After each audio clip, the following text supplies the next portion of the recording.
Joining us for breakfast this morning, Wing Commander AP Singh, Flight Lieutenant Ajay Dasrathi, and Flight Lieutenant Abhinandan. And gentlemen, I hope you're hungry because this looks like it's just about enough for us. May I suggest that you all get your plates filled first, because once he starts, there's going to be nothing.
So what are some of the attributes that you think are important to be a SC-30 pilot? Attitude. But good attitude or bad attitude? Good attitude. Bad attitude. Bad attitude. I saw a board up there that said aggression or aggressiveness. I'm practicing to be a fighter pilot. You're a Buddhist? Yes. I'm going to be a Buddhist fighter pilot. Really? Yeah. So you drop flowers? Just to let them know that you got them.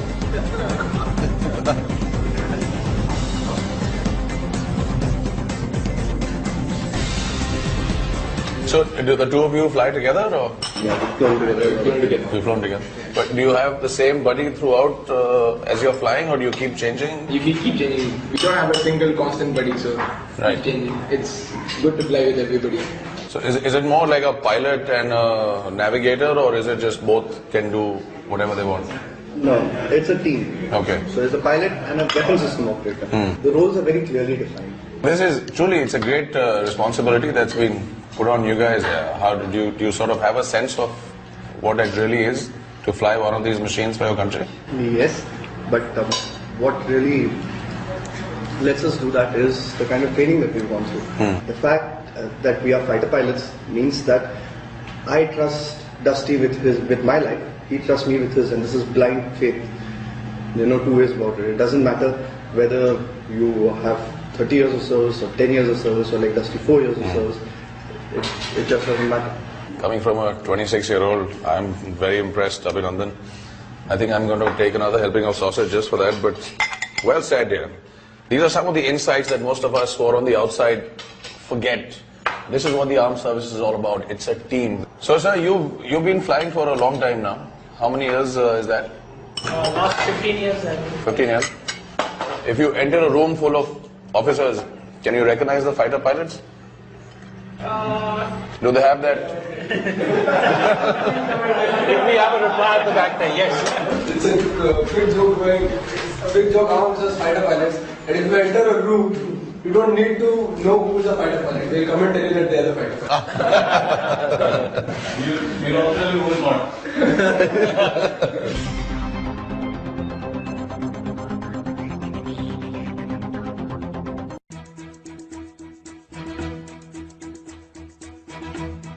We're in what's called the flying cloth room, where the pilots come in to get ready, put on their helmets, and these things called the G-suit, I think.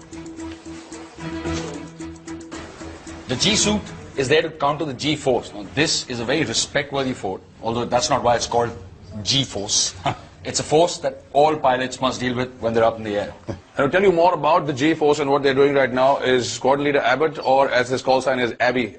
Abby, tell us about this suit that you're wearing here. The Earth normally pulls us with about 1 G. Right. Now in the aircraft, we can generate G-forces up to about 9 to 10.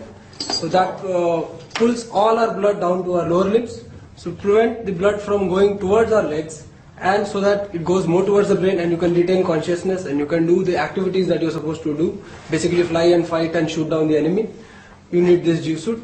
there are air pockets in them which fill with air or some kind of other gas, depending on the type of aircraft, which will prevent the blood from squeezing down towards your legs. Fantastic. So when you say 10 times, 7, 8, 10 times the gravitational force, if my friend here is 110 kilos, he'll become 770.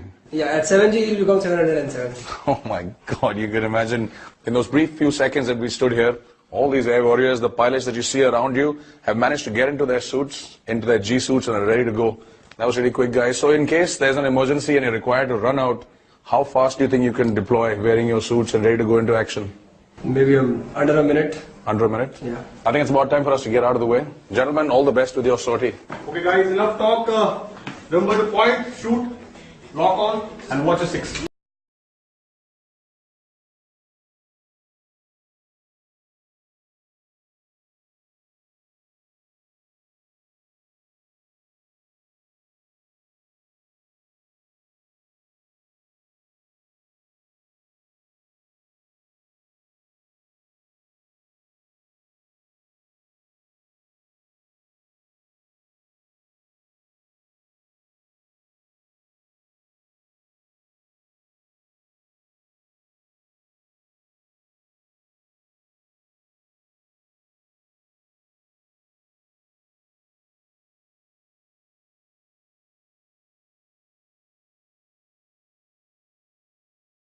The air officer commanding of this Air Force station, sir, thank you very much for having us here. You're most welcome. Thanks, sir. Nice meeting you.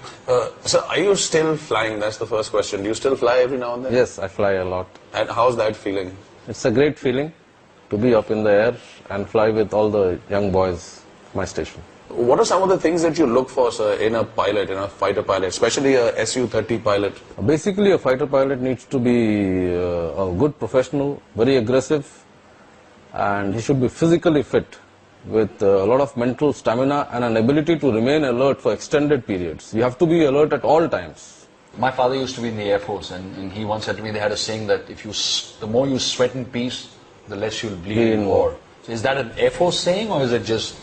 No, it's a saying with all war-fighting operators that it's to do with your training. The better you train, the more competent you are to fight.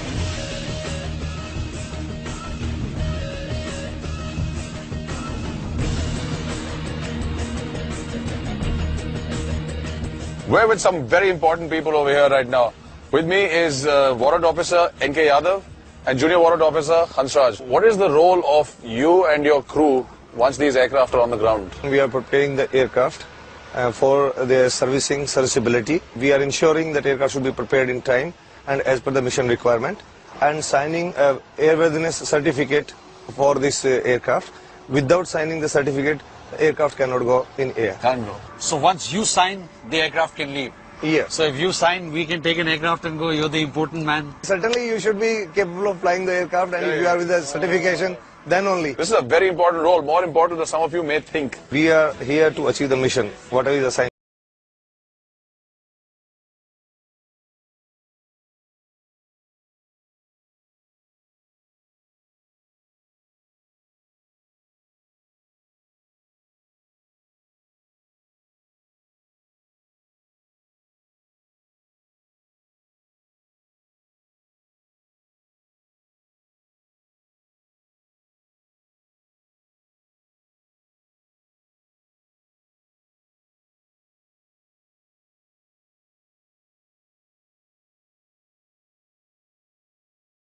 To be an air warrior of the 4th Squadron, the Hawks, and fulfill the awesome responsibility of keeping our skies safe.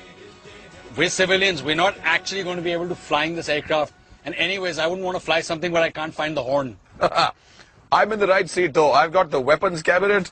This is where all the action happens and all the weapons are fired from. I love being here.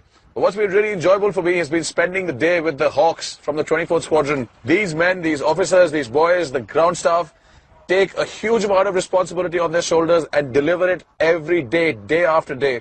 That's something to be in awe of, and that's what we are right now. We've had a lot of fun. In fact, we even enjoyed the food a hell of a lot because they eat well, especially for breakfast, huh?